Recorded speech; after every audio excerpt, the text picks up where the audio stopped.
Miami. You were supposed to be the team to represent the state of Florida. And what happened? You lose to Georgia Tech today? Oh my goodness. Haynes King does it again to Miami. If you don't know, last year Georgia Tech beat Miami in one of the weirdest ways possible. Miami could have just kneeled on it. They didn't. And Haynes King got it done at the end through a strike to upset Miami. And this year, Georgia Tech and Haynes King does it again. Miami was 9-0 coming into this game. Georgia Tech put an end to that. Georgia Tech moves to 6-4 on the year, but man, Georgia Tech had a great game plan and it worked to perfection. They just ran the ball down Miami's throat. Haynes King was the leading rusher, 20 carries for 93 yards, 1 touchdown. But as a team, Georgia Tech ran the ball 48 times, 271 yards, a 5.6 yard per carry average, 2 touchdowns. Cam Ward, his numbers look good, 25 of 39, 348 yards, 3 touchdowns, no interceptions, but a QBR of 58.6, not Heisman worthy. The one fumble and the one turnover at the end of the game cost Miami. Listen, Cam Ward, they had some big plays in the game. Arroyo caught a 74-yard touchdown pass.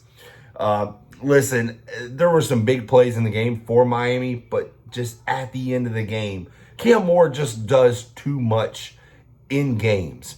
And at the end, fumbling has been an issue for Cam Ward over his career. And it came at a bad time for Miami. Cam Ward just in the pocket, just wait. He thought he had an infinite amount of time, I guess, and gets sacked, stripped, and that is the ball game. Georgia Tech. I mean, back-to-back years, Georgia Tech, the Miami killer. I mean, they just ruined. I'm not going to say ruined Miami's chances, but Miami has been flirting with a loss all year. We all know. I mean, we saw like Virginia Tech, and there have been other games throughout the year, but they've been flirting with the loss, and Georgia Tech is the team to get it done. Again, I mean, back-to-back years, how Georgia Tech has beat them is awesome. But the funniest thing about this Miami loss is they lost to a team that didn't pass for over 100 yards. Georgia Tech was 11 for 16 as a team for 99 yards, 2 touchdowns through the air. I mean, they couldn't even beat a team that threw for under 100 yards, and Miami still couldn't beat them. So, that's funny to me. And I'm a Florida fan, live in the state of Florida.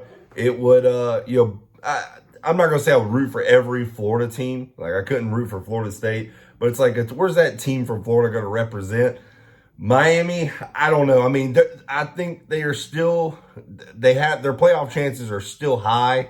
But right here, this game right here puts maybe the College Football Playoff Committee looking at Miami a little different. They saw Miami struggling with teams throughout the year. Now, what does this loss do for Miami? How will they respond? I think that is what a lot of people want to see, especially the College Football Playoff Committee.